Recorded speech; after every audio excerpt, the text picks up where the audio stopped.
여러분 안녕하세요. 반갑습니다. 크리에이터 그레이스입니다. 오늘은 일요일이라서 다들 늦잠 좀 주무셨나요? 저도 오늘 좀 늦잠을 좀 자고 싶었는데 저희 딸이 너무나 이쁘게도 새벽 5시에도 화장실을 가겠다고 깨우고 8시, 10시 이렇게 어쨌든 10시가 좀 넘게 누워 있었어요. 일요일이라서 오늘은 좀 늦잠을 자고 싶었는데 아이 태어나고 나서는 충분히 그렇게 늦잠을 많이 자본 적은 없는 것 같아요. 왜냐면 이제 아이들은 되게 일어나는 시간이 좀 규칙적이에요. 그래서 약간 잠에 대해서 조금 민감할 때가 있어요. 그래서 잠자는 시간을 더 잘 수 있는데 뭐 이렇게 서로 의사소통이 잘 안 돼서 생각보다 좀 일찍 일어나야 되는 일이 생겼다든지 그럴 때 제가 조금 예민해지는 것 같더라고요. 그래서 오전에는 조금 누워 있었고 12시쯤에 아점 먹고 일요일 날은 뭐 2~3시쯤에 외출을 나가는 경우도 있는데 갔다 와서 또 애기 목욕시키고 저도 씻고 그렇게 하다 보면은 또 이제 지쳐갖고 한 9시 10시면 되면 또 이제 막 넉다운 되는 거예요. 제가 체력이 그렇게 좋은 편은 아니다 보니까 그래서 요 근래는 조금 일정을 바꿔서 아예 나가기 전에 그러니까 키즈카페 같은 데를 가더라도 키즈카페를 갔다 오면 땀을 많이 흘리고 이제 먼지가 되게 많기 때문에 꼭 샤워를 해야 되거든요.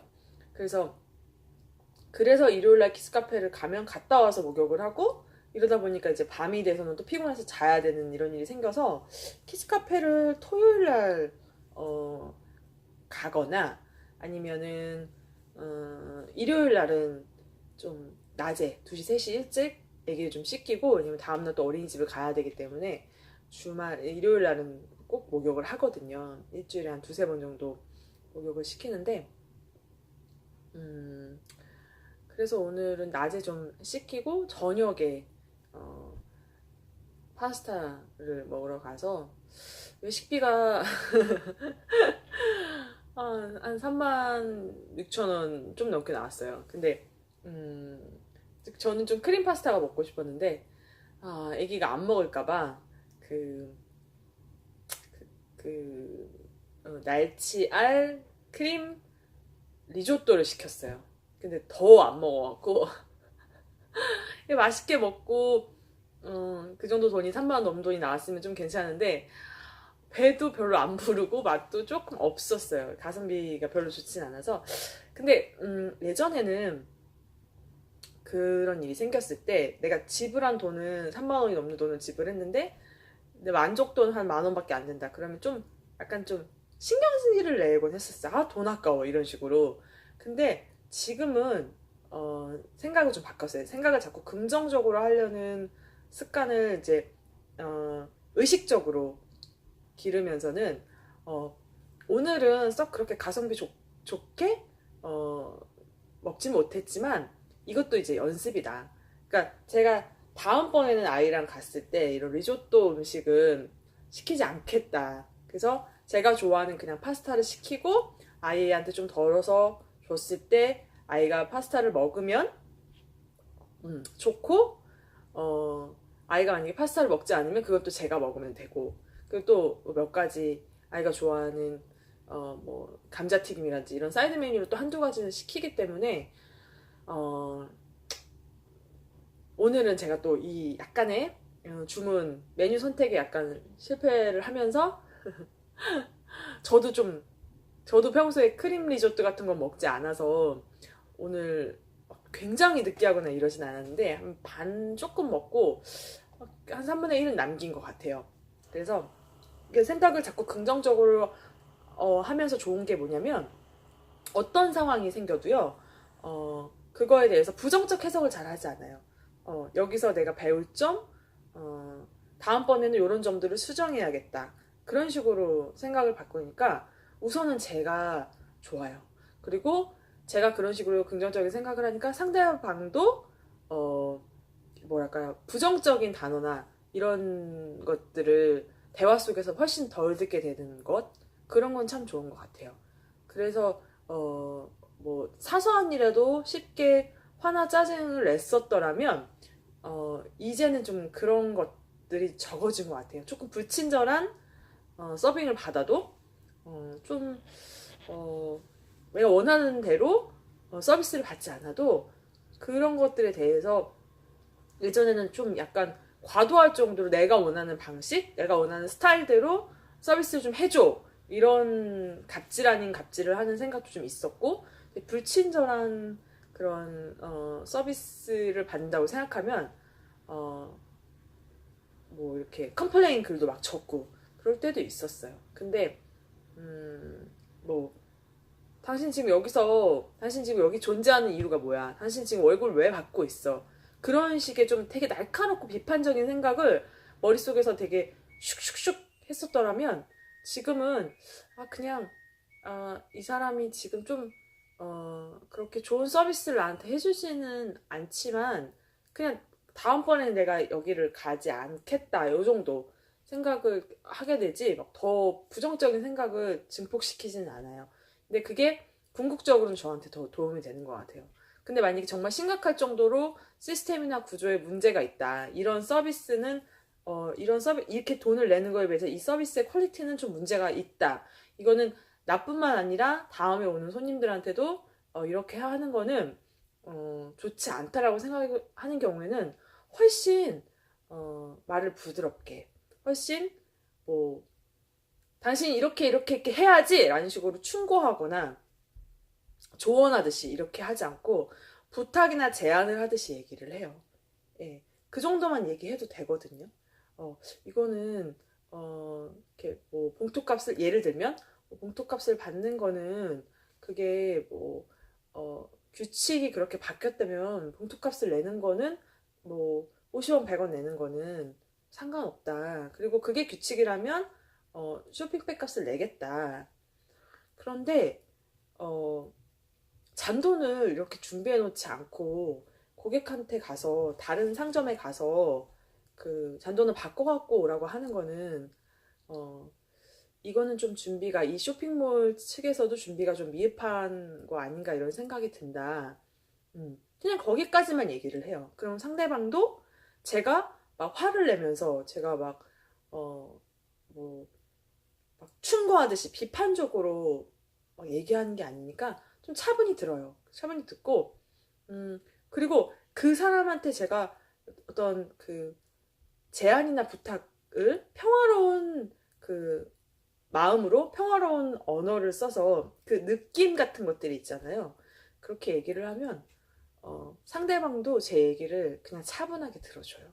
그리고 저도 그 얘기를 할 때, 당신네 쇼핑몰 말이야, 다음부터 잔돈 꼭 준비해! 이렇게 말하는 게 아니에요. 이렇게 다음에는 예를 들어서 제가 잔돈이 없어서 그 쇼핑백 값이 100원인데 만 원짜리밖에 없을 수 있잖아요, 가령. 그러면은 다른 상점에서도 그거를 바꿔주고 싶어 하지 않죠. 자기네한테 물건을 산 거 아닌데 그거를 잔돈을 바꿔달라면 누가 바꿔주겠어요. 그래서 그런 거는 좀 쇼핑하는데 불편한 사항이고, 그 잔돈을 좀 쇼핑백 값 100원을 받으신다는 게 규칙이 생겼다면 잔돈을 미리 좀 준비해 주셨으면 좋겠다. 그렇게 제가 얘기를 할 때 저는 상대방이 꼭 준비하란 말이야, 이런 마음을 갖고 얘기하는 게 아니거든요. 정말 부탁으로, 그리고 제안의 마음으로 준비해 주시면 그 쇼핑백을 파는 쇼핑몰에서도 고객의 시간을 오래 잡아먹지 않아서 그들도 일 처리가 빨리 끝나고, 또 돈을 그 100원이나 1000원짜리가 있어서 내면 좋지만 정말 잔돈이 없어서 만 원짜리를 내야 되는 고객 입장에서도 일 처리가 원만하게 끝나면, 우리 다 되게 바쁘게 살잖아요. 근데 그걸 언제 돈을 바꿔 갖고 오고, 그런데 불필요한 에너지나 시간을 쓸 필요 없잖아요. 그래서 제가 뭐 차분하게 얘기하고 평화롭게 얘기를 하면 상대방도 그 느낌을 알기 때문에 정중하게 죄송합니다. 저희가 요번에는 미처 이렇게 쇼핑백 값 100원을 받지 않다가 갑자기 받게 돼서 미처 요 부분 준비를 못했는데 저희도 다음번에는 준비를 잘 하겠습니다. 이렇게 서로가 기분 나쁘지 않게 서로가 어떤 막 짜증과 분노와 뭐 고객과 그 업체의 이런 트러블 이렇게 하지 않아도 원만하게 잘 해결이 되는 것 같아요. 그래서 저는 최근에는 혼자 있을 때도 이렇게 어떤 분들은 긍정학원이라고 하고 어떤 곳에서는 만트라라고 하기도 하고 자기 암시 같은 뜻을 다 담고 있는 언어들이라고 볼 수 있잖아요. 그래서 저는 계속 만트라 하듯이 사랑과 평화를 담은 언어로 이야기한다. 나는 사랑과 평화가 가득하다. 이런 긍정적인 자기 암시를 계속 주거든요. 네. 오늘 짧게 소개해드릴 책은 이 책입니다. 굉장히 유명한 책이죠. 이역빛을 진 내게 우주님이 가르쳐준 운이 풀리는 말버릇. 고이케 히로시 짐. 여기 보면 우주에게 주문을 할 때 꼭 요 세 가지 규칙을 지켜서 말하라고 하거든요. 그래서 32페이지예요. 우주님의 스파르타 수업 완료형 말버릇으로 바꾼다. 먼저 결론부터 말하겠다. 소원을 이루려면 세 가지 규칙이 있다. 첫째, 결과를 정하고 우주에 주문을 낼 것. 둘째, 우주로부터 오는 힌트를 처음 0.5초 내에 곧바로 실행할 것. 세 번째, 말버릇을 긍정적으로 바꿀 것.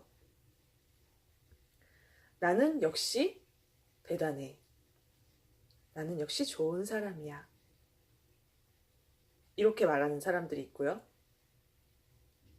나는 해도 안 돼. 나는 역시 쓸모없는 사람이야. 후자처럼 말하는 사람이 있고요.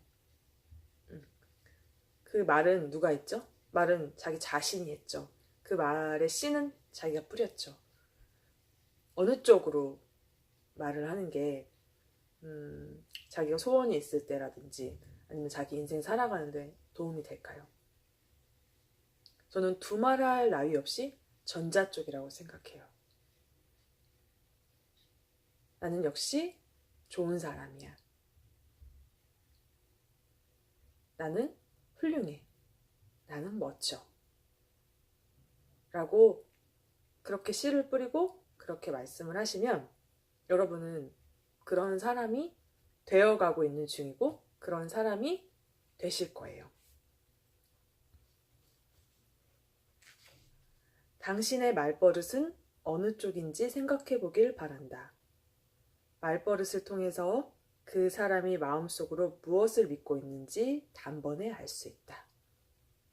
입 밖으로 나오는 말은 진동을 한다. 말에는 영혼이 깃들어 있다. 우리는 예전부터 말에 강력한 에너지가 깃들어 있다는 사실을 알고 있었다. 사람은 잠재의식을 통하여 평소의 말버릇을 우주로 보낸다. 우주에서 증폭되기를 바라는 에너지를 스스로 선택하고 끊임없이 주문을 하고 있는 것이다. 평소에 무슨 말을 하는가에 따라 인생이 바뀌고 소원이 이루어진다는 말을 들은 적이 있을 것이다. 그런 말이 존재하는 이유는 말이 곧 우주로 보내는 주문이기 때문이다. 그런 말이 존재하는 이유는 말이 곧 우주로 보내는 주문이기 때문이다.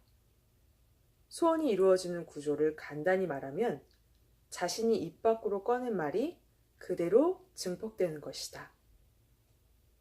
소원이 이루어지는 구조를 간단히 말하면 자신이 입 밖으로 꺼낸 말이 그대로 증폭되는 것이다. 말로 표현한 소원이 이루어지는 구조는 자신이 한 말에 포함되어 있는 에너지를 우주 공간이 증폭시켜 되돌려주는 과정에 의해 나타나는 결과다. 우주는 좋고 나쁜 것을 판단하지 않고 해석을 하지도 않는다. 꿈꾸는 듯한 말버릇을 버려야 한다. 가령 세계 일주를 하고 싶어. 연봉 2천만 엔을 받고 싶어. 이런 식의 뭐뭐 하고 싶다는 주문은 지금 세계 일주를 할 수는 없지만 언젠가는 하고 싶어라는 에너지를 증폭시킨다. 그 결과 영원히 세계 일주를 꿈꾸기만 하는 현실을 낳는다.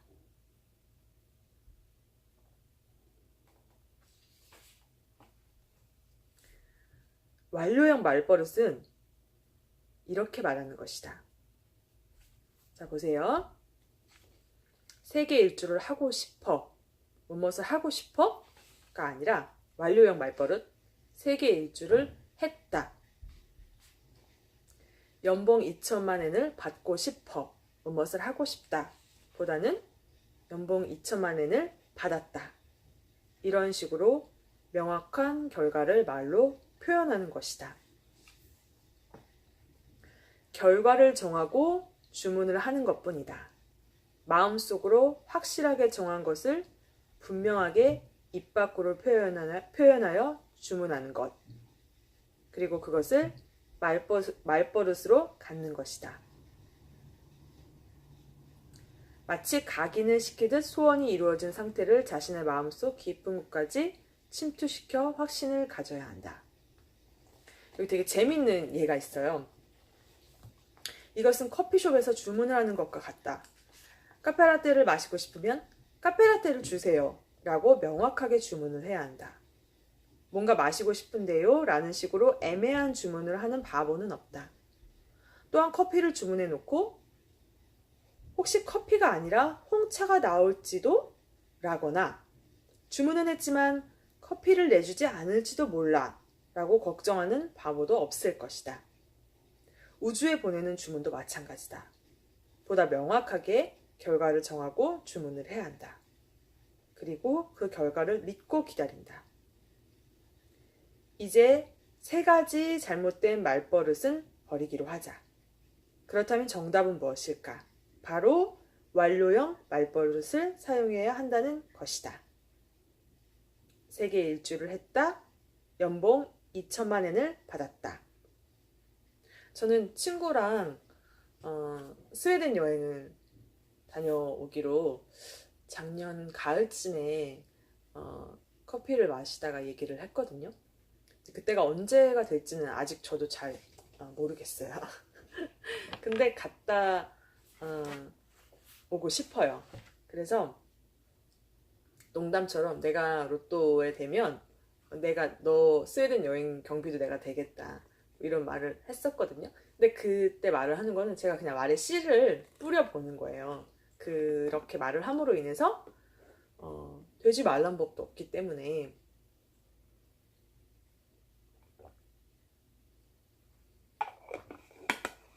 제 친구가 되게 스웨덴 얘기를 많이 하면서 스웨덴 사람들이 어떻다 막 이렇게 얘기를 하더라고요. 그래서 제가 그전에는 그냥 유럽에 가고 싶다 그 정도만 생각을 했었는데 친구가 막 스웨덴 얘기를 하니까 그럼 우리 스웨덴 나중에 가자 이렇게 얘기가 된 거예요. 그래서 저도 이 책을 읽고 언젠간 나는 스웨덴 여행을 다녀올 것이다 라고 제가 소원하는 소원 수첩에 적었다면 지금은 나는 멋지고 아름다운 스웨덴을 다녀왔다 이렇게 한번 적어볼까 생각하는 중이에요. 근데 여러분은 이 말이 가짜 같기도 하고 아이 그게 뭐야 그런 생각이 드실 수도 있어요. 드실 수도 있는데 반대로 한번 생각해 볼게요.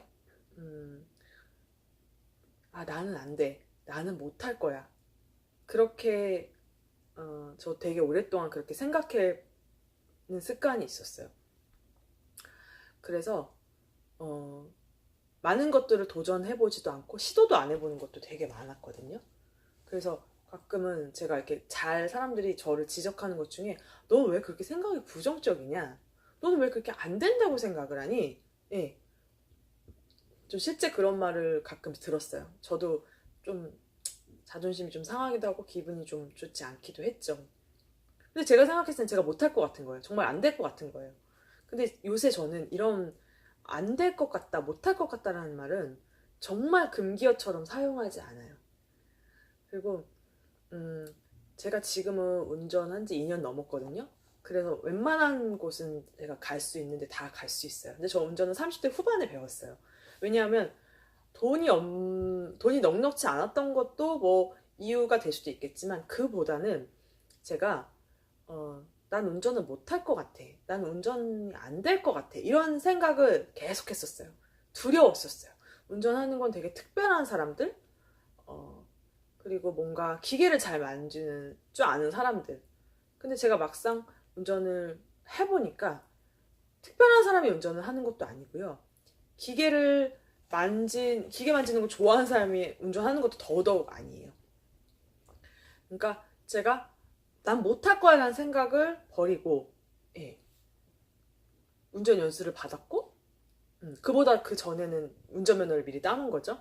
운전면허를 미리 땄고, 그때 뭐 주차나 이런 것도 뭐 그냥 어떻게 했는지도 모르겠어요. 그냥 강사님이 시킨 대로 하고 주차를 잘하려고 하면 할수록 감점을 받을 거니까 그냥 거기까지만 하는 게 감점은 덜 받을 거다라고 제가 조언을 듣고 그렇게 했었거든요. 그리고 그냥 어벙벙한 상태로 면허를 딴 것 같아요. 그리고도 계속 한동안 장롱 면허였죠. 30대 초반에 면허를 땄고 30대 후반에 운전을 시작했으니까. 근데 제가 생각했던 것보다도 저는 운전에 재능이 있었어요. 소질도 있었고. 그래서 제가 처음에는 저희 여동생한테 운전을 배웠거든요. 근데 그 친구는 저한테 운전을 가르쳐주는 그때 운전을 조금 했었고 한동안 운전을 안 해서 지금은 저보다도 운전을 못해요. 그래서 제가 이렇게 가까운데 한 30분 거리를 나 좀 태워다 줄 수 있냐고 제 차로 제가 운전 좀 하기 싫을 때 그러면 제 동생은 차가 없기 때문에 그때는 있었고 지금은 없기 때문에 운전을 한 1년 정도 손을 놓으니까 못 데려다 주겠다고 하더라고요. 그래서 이런 경험들이 되게 많으실 거예요. 내가 안 돼? 내가 못해. 라고 생각하면 정말 그 일은 못하는 일이 되고 정말 그 일은 안 되는 일이 돼요. 근데 그냥 두렵고 떨리더라도 할 수 있어. 난 할 거야. 잘 될 거야. 그렇게 믿고 한 발을 디디면 어느 순간에 수확을 얻고 결과물을 얻는 것을 보게 되시고 느끼게 되실 거예요. 그래서 사실 저도 사실 이런 것들을 세혜 작가님이나 이런 분들은 거의 완벽하게 마스터를 하고 마스터가 된 상태로 얘기를 하시는 상태인 것 같아요. 근데 저는 그냥 지금 삐약이 병아리 수준이에요. 그래서 저도 되게 의심이 들 때도 있고 의문이 들 때도 있고 아 진짜 내가 할 수 있을까? 이게 될까? 그런 스트레스나 그런 의문과 그런 마음의 부담과 그런 것들이 꽤 많아요. 그런 많은 상태이기도 해요. 그런데도 이게 나쁜 일이 아니고 저한테 도움이 되는 일이라고 생각하고 제가 앞으로 한 발자국씩 저는 그렇게 콱콱콱 이렇게 팍 한 번에 올라가는 그런 사람이 못 돼요. 저는 이렇게 좀 천천히 약간 거북이처럼. 근데 제가 처음에는 조금 거북이처럼 더딘데 한 번 그 감을 익히면 치타처럼 표범처럼 한 번에 휙 가버리기도 하거든요. 그래서 저는 이 글을 읽고 제가 짧은 시간인데 제가 1월 7일부터 그 소망 노트에 우주에게 소망을 적기 시작했어요. 우주라고 할 수도 있고 하나님 믿는 분들은 하나님일 수도 있고 또 불교이신 분은 부처님일 수도 있고, 이제 이런 거죠. 종교가 없는 분들은 우주일 수도 있고. 근데 거기에 제가 소망 노트에 적은 것들을 이런 법칙에 써서 부정어를 사용하지 않고요. 가령 나는 가난하게 살고 싶지 않다라고 적지 않고요. 그렇게 말하지 않고요. 나는 10억 부자이다. 나는 10억 부자로 살게 될 것이다. 나는 10억 부자로 가고 있는 중이다. 예. 왜냐면 이게 완료형으로 그냥 바로 써버리면 너무 의심이 들 수도 있기 때문에 그런 경우에는 현재 진행형으로 바꿔서 쓰는 것을 또 권유해 주시기도 하더라고요. 근데 일리가 있는 말인 것 같아요. 그래서 그냥 한 번에 나는 10억을 벌었다. 이렇게 완전히 완료형으로 쓸 때 본인이 의심이 될 수가 있잖아. 아, 내가 무슨 수로 10억을 벌어. 예. 그럴 때 마음을 얼른 고쳐서 나는 지금 10억을 버는 능력을 키워가고 있는 중이다. 이런 식으로 나는 지금 10억을 벌어가고 있는 중이다. 이렇게 현재 진행형으로 바꾸는 것도 여러분에게 조금은 여러분 잠재의식 속에 무의식에 도움이 되는 힘이 되는 그런 학원이 아닐까 싶어요. 그래서 막 밤에는 막 열심히 막 적어요.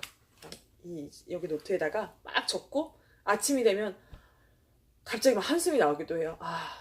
내가 뭐 할 수 있을까? 될까?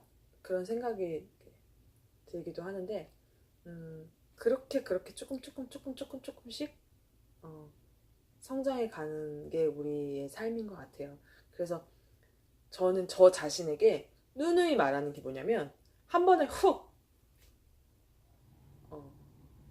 가지 않았다고 해서 내가 실패했다거나 안 될 것 같다 그렇게 포기하지 않기. 예. 원래는 매일매일 내가 100발자국을 걸어서 저기 에베레스트 산을 오르는 게 목표였다면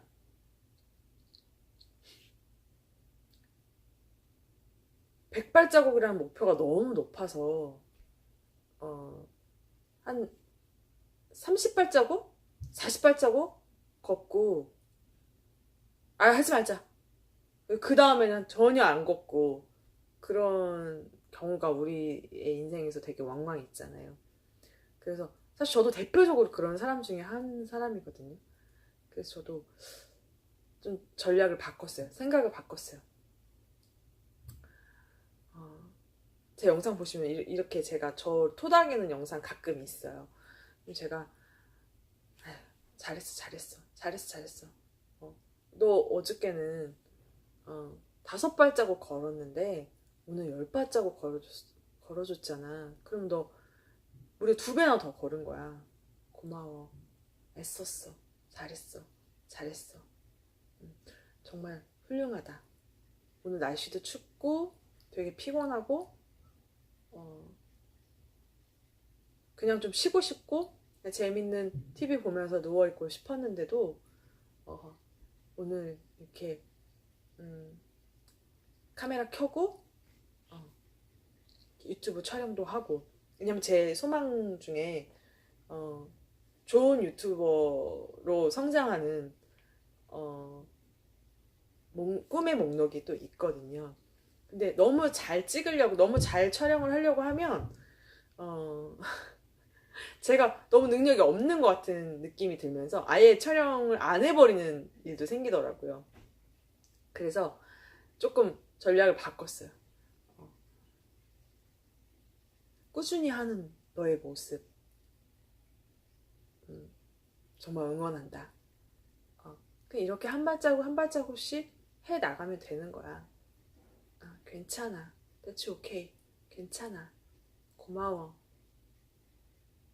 그런 식으로 긍정의 메시지를 계속 저 자신에게 주려고 많이 노력하고 있거든요. 그래서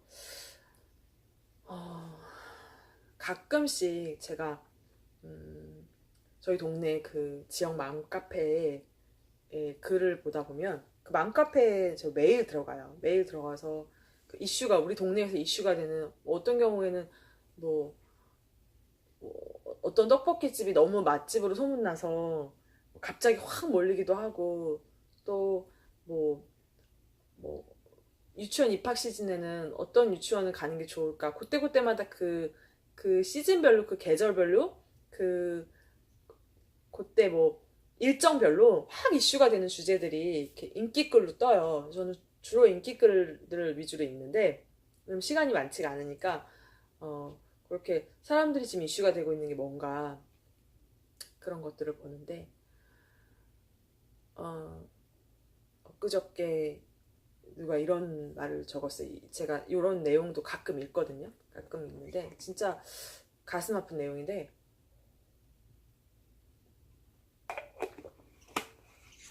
어떤 분이 거기에 글을 이렇게 쓰셨어요. 자기 윗집 같은데 부부싸움을 너무 격렬하게 한다는 거예요. 막 여자분이 막 소리를 지르고 가전제품이 막 다 부셔지고 그래서 경찰에 막 신고를 해야 되는지 막 모르겠다. 저는 항상 경찰에 신고를 하라고 해요.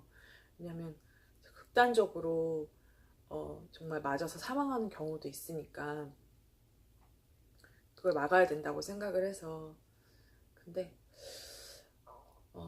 어저께 쓴 글은 제가 정말 이렇게 기억에 남고 많이 가슴이 아팠던 게 뭐냐면 막 아이가 막 굉장히 막 울면서 울부짖으면서 막 아빠 그만하세요 막 이렇게 했다고 그 이웃 주민이 글을 쓰신 거예요. 아이가 너무 불쌍하다 이러면서.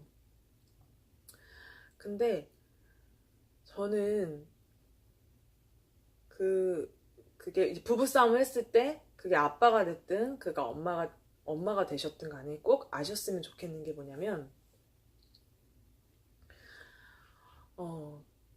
아이는 그때 아이의 영혼은 거의 죽음의 수준에 이를 정도로 고통을 받는다는 거를 부모님들이 꼭 아셨으면 좋겠어요.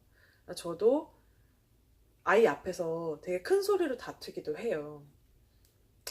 그거는 저도 되게 반성할 부분이라고 생각하거든요. 저도 이렇게 욱하는 데가 있어갖고 갑자기 막 남편한테 막 이거 뭐 다시 해서 이렇게 차! 막 이렇게 화낼 때도 사실 있어요. 있는데 아이가 그렇게 울부짖으면서 아빠 그만하세요라고 하면서 아빠한테 그 매달렸을 그 모습을 제가 상상을 하니까 걔가 얼마나 고통스럽고 그 어린아이로서는 얼마나 감당하기 힘든 상황이었을까. 근데 부모님들이 정말 진짜 아셔야 될 게 뭐냐면 아마 자식을 둔 부모님들이랑 모두가 다 같은 마음이시겠지만 가장 좋은 과일이 있고 정말 기름진 밥이 있으면 모든 부모들은 자기 아이한테 그걸 주고 싶을 거예요. 이게 딸기가 한 10개가 있어요. 그러면 그 중에서 가장 탐스럽고 가장 윤기 있고 가장 맛있어 보이는 것을 자기 아이한테 주고 싶은 게 부모의 마음이라고 저는 생각하거든요. 제가 부모가 되고 보니까 그렇더라고요. 제일 예쁘고 제일 좋은 거를 저희 아이한테 주고 싶어요. 근데 그거를 막 내색하지는 않아요. 왜냐하면 그게 어떤 면에서는 아이한테는 좀 또 부정적인 영향, 조금 이기적인 마음을 갖는 걸로만 흐를 수도 있을 것 같아서 늘 제일 예쁘고 제일 좋은 거를 주고 싶지만 그런 마음을 막 많이 표현하진 않을 때도 있어요. 저는 사실. 근데 다 저마다의 가정마다 경제 사정이 있어서 제일 좋은 옷, 가장 좋은 교육, 환경을 제공해주고 싶지만 그게 잘 안 될 수도 있거든요. 근데 그거는 저는 두 번째라고 생각해요. 아이한테 진짜 엄청 좋은 학원을 보내주고 엄청 좋은 옷을 입혀주고 그게 아이한테 전 첫 번째라고 생각하진 않아요. 제가 생각하는 아이한테 첫 번째는 아이가 충분히 사랑받고 있다라는 느낌. 그리고 언제 집에 와도 우리 집이 편안하고 따뜻하고 정말 포근한, 안락하다라는 그런 정서적인 안정. 사랑 가득하고 평화 가득한 에너지. 저는 그게 아이를 건강한 어른으로 만드는, 그리고 행복한 어린 시절을 보내는 가장 첫 번째라고 저는 생각해요. 그래서 제가 며칠 전에 저희 이제 친정 엄마하고 별거 아닌 것 같고 되게 말다툼을 하고 그날 하루 종일 기분이 되게 안 좋았던 적이 있어요. 그래서 이걸 어떻게 할까 하다가 굉장히 하루 종일 고민을 하다가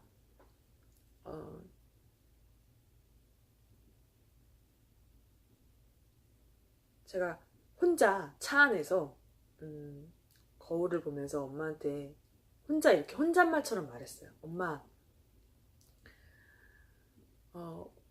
저한테 다그치고 명령하듯이 말씀하시지 말고 엄마의 뜻을 관철시키기 위해서 집요하게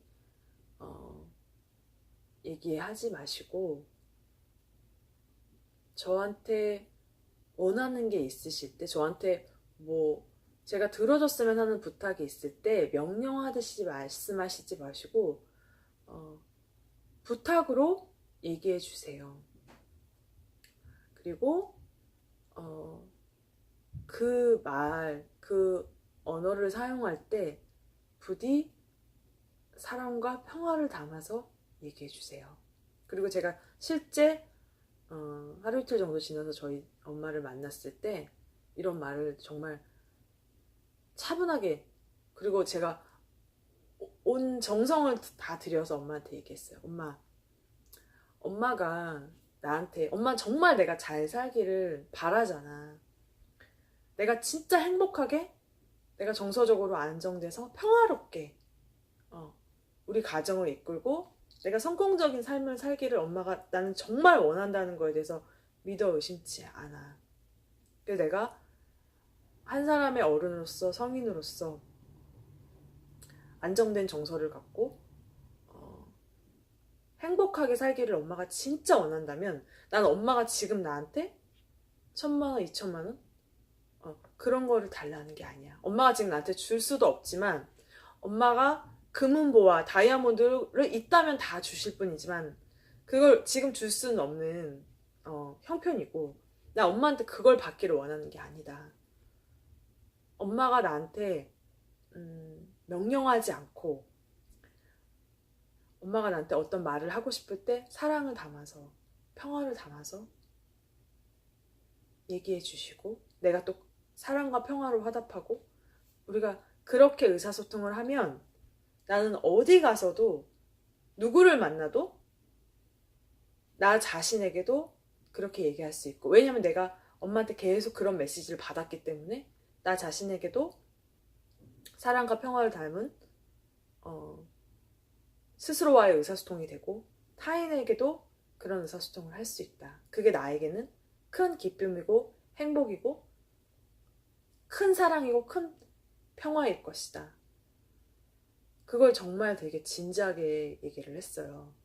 왜냐면 제가 이 문제가 잘 해결이 안 돼서 정말 개인 상담을 받기도 했고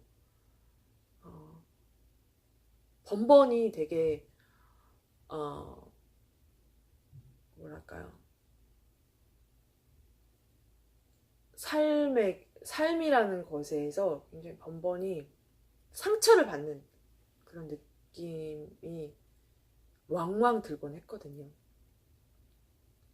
그러니까 저는 부부가 살다 보면 다툴 수 있어요. 서로 생각이 다르고 가치관이 다르고 또 우리가 몸은 되게 어른이지만 우리의 몸 안에 또 아직 그 아이의 그 다 자라지 못한, 성인이 되지 못한 그런 아이들이 다 여기에 있거든요. 사랑받지 못했던 나, 관심받지 못했던 나, 인정받지 못했던 나, 네, 그런 게 다 안에 이렇게 숨어 있으면서 가장 가까운 그 아내가 남편이 아내에게 자기가 받지 못했던 그런 사랑들을 되게 갈구하고 원하고 그런 것들이 이루어지지 않을 때 되게 충돌하게 되고, 네, 미성숙한 아이가 많은 경우에 있죠. 그러니까 우리가 보면 저 사람 저렇게 나이는 이렇게 서른이 훨씬 넘었는데, 마흔이 훨씬 넘었는데 왜 하는 짓은 저렇게 아이 같은 짓을 하지? 그런 생각할 때가 있잖아요. 정작 본인은 모르지만 아마 저도 그런 모습들이 분명히 있을 거예요. 그래서 우리가 우리의 자녀들에게, 우리가 너무나 사랑하는 아들, 딸들에게, 저도 제가 루비가 있고 다이아몬드가 있고 금은보화가 있으면 제가 누구를 가장 주고 싶겠어요? 당연히 저희 아이한테 주고 싶죠. 예. 근데 저는 지금 루비도 없고 다이아몬드도 없어요. 그럼 내가 지금 우리 딸한테 줄 수 있는 게 뭘까? 지금 막 자라고 있는 이 어린 여자아이한테, 이 어린 아이한테 내가 줄 수 있는 게 뭘까? 우리 부부가 줄 수 있는 게 뭘까? 저는 당연히 물어볼 나위도 없이 당연히 사랑과 평화, 그리고 세상에 수없이 많은 긍정적인 에너지, 예쁜 말, 소담스러운 말, 사랑스러운 말이라고 생각해요. 그래서 제가 요즘에는 이렇게 아직 태아이지만 엄마의 뱃속에 있는 아이, 임산부를 만났다든지, 아니면 이제 막 태어난 아직 돌도 되지 않은 아이들, 그런 아이를 둔 제 친구들을 만났다든지, 그런 경우에 제가 입버릇처럼 되게 잘하는 말이 뭐냐면, 이 아이 진짜 복덩이다. 정말 너희 집에 복덩이가 들어왔구나. 그런 말을 되게 많이 해요. 그래서 이 아이가 되게 복이 많은 아이라고 말해주는 거예요. 그래서 실제 복이 많은 아이가 돼서 잘할 수 있도록. 네. 저희 딸 아이한테도 자고 있는 아이를 볼 때도, 그리고 항상, 물론 저도 뭔가 일이 잘 풀리지 않고 바쁘고 예민해지고 할 때는 사랑과 평화를 가득 담은 언어, 사랑과 평화가 가득한 눈빛으로 아이를 보지 못할 때도 있어요. 근데 생각나는 대로, 정신을 차리는 대로, 가능하면 예쁘고 좋은 말, 사랑과 평화를 담은 언어를 사용하려고 늘 노력하거든요. 저 자신에게도 그런 말을 써주려고 하고, 자기에게도 그런 말을 써주는 사람은 타인에게도 쓰기가 싫어요. 자기에게도 그런 말을 쓰는 사람은, 사랑과 평화를 담은 말을 사용하는 사람은 타인에게도 그런 말을 쓰기가 쉬워요. 근데 자기에게도 좋은 말을 하지 않는 사람이 타인에게 긍정적인 말을 해주기는 어렵죠. 예. 그건 너무 당연한 자연의 섭리. 제가 어제도 자연의 섭리라고 말했는데 우주의 원리와 같은 것 같아요. 그래서 아마 이거를 잘 몰랐기 때문에 이 아빠께서 그 맘카페의 내용에 올라온 아빠께서 이걸 잘 몰랐기 때문에 그날 아들에게 아들의 마음이 얼마나 힘들고 아들이 지옥 같은 느낌이 들었을지 아빠는 진짜 몰랐을 거라고 생각해요. 아마 알았다면 세상 그 어떤 부모도, 세상 99.9%의 부모는 내 자식에게 지옥을 맛보게 해주고 싶은 부모는 저는 없을 거라고 생각하거든요. 가끔씩 너무 화가 나서 아이한테 확 이렇게 큰 소리를 지를 때가 있어요. 하지마! 뭐 이럴 때가 있어요. 그리고 가서 얘기해요. 엄마가, 비나 아까 엄마가 이런 상황이어서 너무 큰 소리로 얘기해서 놀랬지. 엄마가 정말 미안해. 엄마 그래서 제가 아까 놀랬어요. 아이도 이렇게 얘기해요. 엄마가 그거는 너한테 정말 잘못한 거야. 엄마가 다음에 또 그런 일이 생기지 않게끔 많이 노력할게. 너도 엄마가 한두 번 하지 마세요라고 얘기하면 안 했으면 좋겠어. 이게 하지 마세요라고 얘기했을 때 4번, 5번, 6번 계속 반복되니까 그렇게 갑자기 언성이 확 올라가 버려서 엄마도 말해놓고 너한테 큰 소리를 해놓고 기분이 안 좋고 너도 놀라고 그런 상황이 생긴 것 같아. 그리고 어쨌든 엄마가 엄마로서 어른으로서 큰 목소리로 화를 내면서 얘기를 해서 너를 놀라게 한 건 진짜 잘못한 일이야. 정말 미안하다. 네. 아마 어쩌면 제가 저희 딸아이한테 이렇게 말하는, 이렇게 사과하는 모습을 저희 엄마가 몇 번 봤기 때문에 엄마가 요번에 제가 사랑과 평화를 담은 언어로 얘기해 주세요 라고 했을 때 다른 때보다는 좀 진정성 있게 좀 차분하게 들어주셨던 것 같아요. 왜냐면 다른 때 저희 엄마는 좀 와일드하시기도 하고 몰라 난 그런 사람 뭐 내가 언제 그랬니 막 약간 잘 안 들으시려고 하시는 편이었는데 이번에는 그래도 다른 때보다는 좀 차분히 잘 들어주시더라고요. 그래서 제가 정말 어떤 카페, 어떤 맘카페를 보든 어떤 홈페이지, 어떤 인터넷 뭐 기사든 진짜 이렇게 이런 기사 진짜 안 보고 싶어요. 이렇게 막 부부가 싸우고 애들이 울고 공포에 질려하고 진짜 가슴 아픈 일이죠. 예, 저도 어렸을 때 이런 일들을 수없이 겪고 수없이 경험해 봤기 때문에 수없이 지옥을 맛봤고 그게 이제 저의 어떤 내면 막 성장, 애들은 막 크잖아요. 몸도 막 자라고. 그러니까 키는 165가 훌쩍 넘게 키는 자랐는데 내면도 같이 커야 되는 그 시기에 충분한 사랑을 받지 못하고 부모가 막 싸우는 모습들을 자꾸 보게 되고 불안하게 되고 스트레스 받게 되고 때때로 지옥을 맛보게 되고 그러면서 내면은 그거에 비례해서 키가 자라는 만큼 내면은 자라지 못해서 성인이 돼서도 끝없이 문제가 내면적인 갈등과 고민과 문제가 생기고 그리고 사는 게 그렇게 행복하지 않다라는 느낌을 더 많이 받았던 것 같아요. 지금은 제가 되게 좋은 유튜버들의 그리고 좋은 책 그런 것들을 계속 접하고 듣고 저도 또 소원 노트에 긍정적으로 기술을 계속 하면서 제 마음에 사랑의 씨앗에 평화의 씨앗에 행복의 씨앗에 모든 긍정의 씨앗에 계속 물을 주려고 부단히 노력을 하고 있거든요.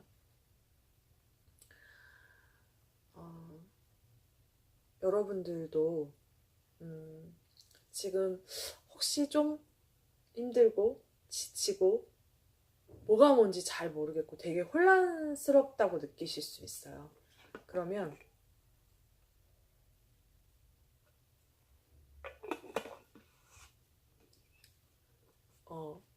김세혜 작가님 영상이나 김미경 강사님이나 좋은 분들 되게 많아요. 제가 책으로 소개시켜드렸던 미래에서 온 편지 저자 현경 교수님이나 그런 분들이 쓴 책, 영상 계속 많이 들으세요. 이게 귀로 듣는 게 생각보다 되게 잠재의식 속에 많이 침투하거든요. 그리고 거울을 보고 여러분 자신에게 계속 가장 빛나는 모습, 가장 좋은 모습, 여러분이 가장 원하는 모습 말해주세요. 저는 거울 보면서 많은 분들이 가르쳐 주신 대로 얘기하거든요. 그레이스, 너는 정말 좋은 사람이야. 그레이스,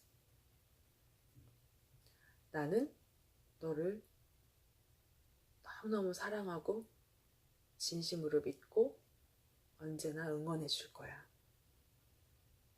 고마워. 사랑해. 축복해. Thank you. Thank you. Thank you so much.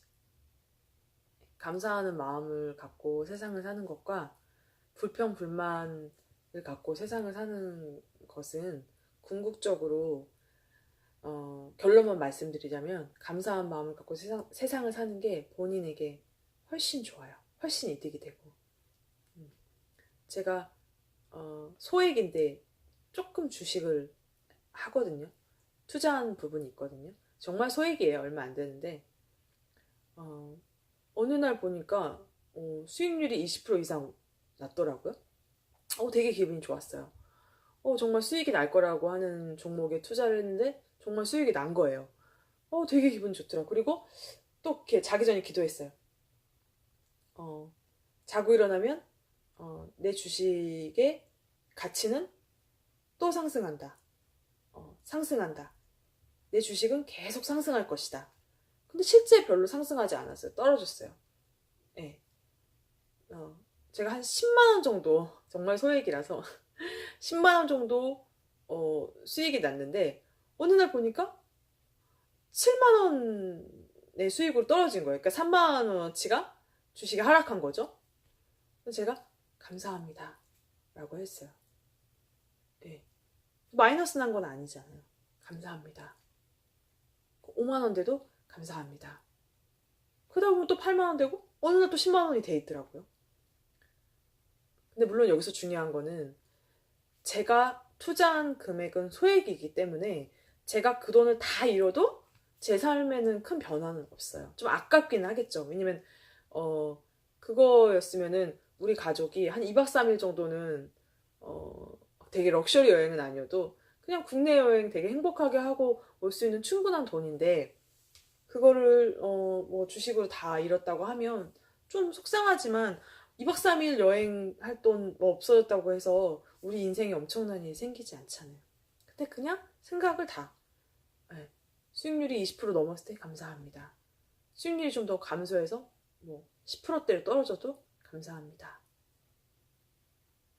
그렇게 하니까 제가 편안하고 제 마음이 행복하고 이거는 꼭 돈에만 된 게 아니거든요. 밤에 모든 식구들이 다 깨끗한 이불 자리에서 다 깨끗하게 씻고 이제 저랑 남편이랑 애기랑 서로 기도하고 가장 원하는 바에 대해서 저는 항상 저희 가족 모두 건강하고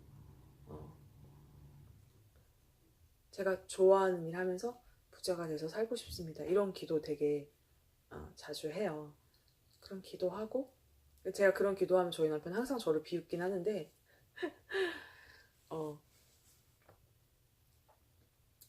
그럴 때 너무 감사하잖아요. 밤이 됐을 때 모든 식구들이 가족들이 친구들이 이웃들이 다 그날 하루 별 탈 없이 나쁜 소식 들려오는 거 없고 나쁜 소식 있으면 카톡으로 전화로 연락이 바로 오잖아요. 그런 거 없이 이렇게 추운 날 이렇게 따뜻한 집에서 따뜻한 커피 한 잔 마시고 잠들 수 있다는 거 얼마나 평화롭고 감사한 일인지 알잖아요. 그리고 제가 그렇게 평화롭고 감사한 마음으로 기도하고 잠이 들면 우리 가족들은 다 정신적으로 좀 연결되어 있잖아요. 그러면 저희 딸도 제가 사랑한다는 말하고 이마에 뽀뽀해주고 저희 남편도 당신 정말 오늘 하루도 수고했고 너무 고맙고 당신 나한테 최고의 남편이다.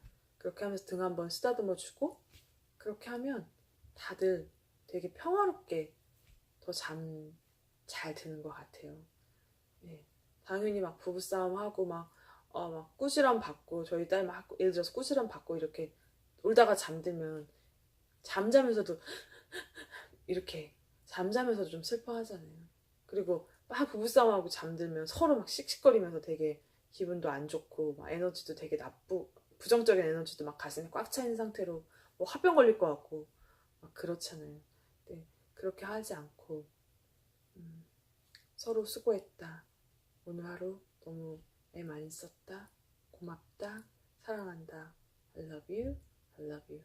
이렇게 좋은 얘기 해주고 잠드는 그 밤이 저는 너무 감사하거든요. 진심으로. 그래서 여러분들 우주에게 기도하고 간절한 마음으로 다 기도하시잖아요. 부자가 되고 싶습니다. 저희 가족 모두 건강하도록 소망합니다. 본인들이 다 원하시는 소망들이 있으시잖아요. 전 좋은 유튜버로 성장하고 싶습니다. 난 좋은 유튜버가 되어가고 있는 중이다. 난 좋은 유튜버가 되었다. 예. 그렇게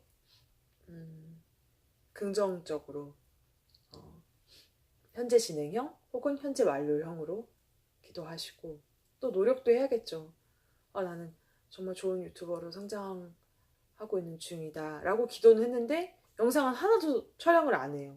그러면 아무리 우주가 좋은 유튜버로 성장시켜주고 싶어도 영상을 촬영을 안 하는데 어떻게 안 되잖아요. 그래서 우리가 기울이는 노력은 소원 성취를 위한 정말 어떻게 보면 가장 기초적인 단계이겠죠. 그 노력을 너무 스트레스 받거나 하기 싫은데 억지로가 아니라 설레이는 마음으로 감사한 마음으로 할 수 있다면 정말 좋은 일이고 자기 성장에도 분명히 도움이 되는 일이라고 생각이 돼요. 그리고 우리가 우리 아이들에게 비록 금은보화 다이아몬드는 줄 수 없을지라도 주고 싶은 부모의 마음은 다 마찬가지죠. 저도 제가 금이 생기고 은이 생기고 다이아몬드가 생기고 루비가 생긴다면 저희 아이한테 제일 먼저 주고 싶거든요. 근데 그거는 지금 당장은 줄 수 없다면은 그거는 더 열심히 해서 더 노력해서 주면 되는 거고, 지금은 이제 자라고 있는 아이들한테 불안과 슬픔과 고통스러운 부정적인 정서를 주지 말고 아이를 한번 쳐다볼 때, 한번 이렇게 머리를 쓰다듬어 줄 때, 저희 아이는 제가 이제 머리를 종종 쓰다듬어 주니까 제가 손이 가까이 오면 알아요. 아, 엄마가 내 머리를 이렇게 쓰다듬어 주려고 하는구나. 그래서 자기 자신한테 또 내가 가장 사랑하는 나의 가족들에게 나의 아들, 딸들에게 조건 없이 공부를 잘해야지만 네가 말을 잘 들어야지만 이 아니라 매 순간 여러분이 늘 깨어있는 의식을 가질 수 있도록 노력하면서 무의식적인 행동이 아니라 사랑과 평화를 담은 언어를 의식적으로 계속 사용하다 보면 무의식에도 쓰게 되거든요. 근데 우리가 그거를 지금 당장 단번에는 잘 안 되잖아요. 의식적인 상태에서 사랑과 평화를 담은 언어를 계속 나 자신과 가족과 친구, 이웃들에게 계속 사용하다 보면 어느 순간은 그냥 무의식 중에도 그런 말들이 습관처럼 나오게 되거든요. 네. 긍정의 말. 이 긍정의 말 안에는 모든 게 다 들어있죠. 사실 사랑도 들어있고 평화도 들어있고 기쁨의 언어, 행복의 언어, 인정의 언어 다 들어있잖아요. 그런 엄마, 아빠, 친구, 아내, 남편, 이웃 옳게 며느리? 네. 그랬으면 좋겠어요. 특히 엄마 아빠들은 자녀들한테 꼭 아들 딸들에게 사랑해, 고마워, 땡큐,